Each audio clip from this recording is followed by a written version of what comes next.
দর্শক, আজকের ভিডিওতে আমি আপনাদেরকে মাটির একটা স্মার্ট চুলা তৈরি করা দেখাবো। যে চুলাটা খুবই চমৎকার একটা চুলা। পুরোপুরি ভিডিওটা দেখতে থাকুন।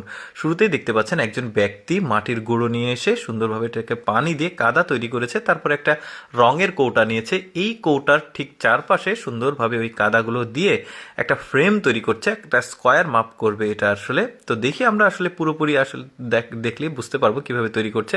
তারপরে ওই রঙের কৌটাটা কিন্তু ওখান থেকে তুলে ফেলা হয়েছে। তারপরে যেটা করা হবে, চারদিক দিয়ে যেহেতু স্কোয়ার মাপটা হবে, অপ্রয়োজনীয় যে কাদা আছে সেই কাদাটাকে তুলে ফেলা হয়েছে। এবার ওই যে পেনি আছে, মানে রাজমিস্ত্রিরা আসলে যেটা দিয়ে কাজ করে সেই পেনিটাকে ব্যবহার করেছে, আর এক পাশে কেটে দিল কাদাটাকে। ওই দিক দিয়ে আসলে ছাই বের করবে, যেটা জ্বালানির অপ্রয়োজনীয় অংশ ছাই, সেটা বের করবে। তো যাই হোক, এরপরে ওই বড় যে ফাঁকা অংশটা ছিল ওইটার উপরে রড দিয়েছে, মানে চিকন চিকন রড। তার উপরে কিন্তু আবার ওই রঙের কৌটাটা দেওয়া হয়েছে। এবার ভাঁজ করা রডগুলো দেওয়া হচ্ছে। এইটা হবে মূল ছিদ্রটা, যেদিক দিয়ে আসলে জ্বালানি বা লাকড়ি আপনারা যেটাই বলেন সেটা দেওয়ার জন্য। এবার ওই বাঁকা রডটার উপরে সুন্দরভাবে ওই মাটিগুলো দিয়ে, মানে কাদাগুলো দিয়ে এটাকে মানে একটা স্কোয়ার শেপ করে নিয়ে আসা হচ্ছে। দেখতে পাচ্ছেন বড় যে ছিদ্রটা, এই দিক দিয়ে লাকড়ি বা জ্বালানি দেওয়া হবে, আর ছোট যে ছিদ্রটা রয়েছে এই ছিদ্রটা দিয়ে আসলে ছাই বের করা হবে যখন পরিপূর্ণ হয়ে যাবে ছাইটা। তো এরপরে দেখতে পাচ্ছেন একটা মানে স্টিলের একটা রড ব্যবহার করছে জিনিসটাকে আসলে মানে খুব সুন্দরভাবে প্লেন করার জন্য, মাপটা ঠিক রাখার জন্য, যাতে চারিদিকে আসলে সমান হয়।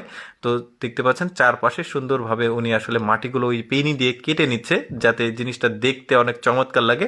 মোটামুটি 70% আসলে কাজটা হয়ে গেছে। এই যে রঙের কৌটাটা দেওয়া হয়েছে, এখন রঙের কৌটাটা তুলে নিল। ছিদ্রটাও বেশ বড়সড় হয়ে গেছে, দেখতেও খুব চমৎকার লাগছে। এই যে দেখতে পাচ্ছেন ভেতরের অংশটা কিভাবে তৈরি করেছে। আসলে আমি বর্ণনা দিয়ে বোঝাতে গেলে অনেকেও বুঝবে না, বাট আমি কতটুকু বোঝাতে পারছি সেটা তো আমি বুঝতে পারছি না। আপনারা যদি একটু ভালোভাবে জিনিসটাকে লক্ষ্য করেন তাহলে কিন্তু বুঝতে পারবেন যে অ্যাকচুয়ালি চুলাটাকে কিভাবে তৈরি করা হচ্ছে। এই যে দেখতে পাচ্ছেন মোটামুটি চুলাটাকে কমপ্লিট হয়ে গেছে। এখন চুলাটা শুকানোর পর এই যে দেখতে পাচ্ছেন জ্বালানিটা দেওয়া হচ্ছে কাঠ, তারপরে আগুনটা দেওয়া হচ্ছে। সুন্দরভাবে চুলাটা কমপ্লিট হয়ে গেছে, আগুন জ্বলছে। উপরে ওই যে মানে চুলাটা বসানোর জন্য যেটা হয়তো বা বানিয়ে নিয়েছে লোহা দিয়ে।